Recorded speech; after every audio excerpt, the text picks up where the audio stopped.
السلام علیکم ورحمۃ اللہ وبرکاتہ۔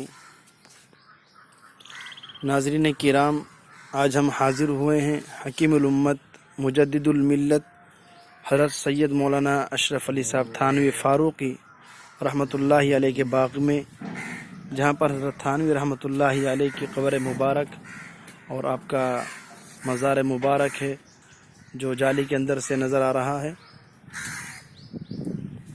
آپ جانتے ہیں کہ حکیم الامت حضرت مولانا اشرف علی تھانوی رحمۃ اللہ علیہ جو ہزاروں کتابوں کے مصنف ہیں، اور قرآن مجید کی تفسیر کی کتاب بیان القرآن جو نہایت مشہور اور علماء کے درمیان بہت نہایت مقبول ہے، بہشتی زیور، اور اس کے علاوہ ہزاروں کتابیں حضرت کی تصانیف ہیں، اور آپ کا فیض پورے عالم میں بالخصوص ایشیا میں جاری و ساری ہے۔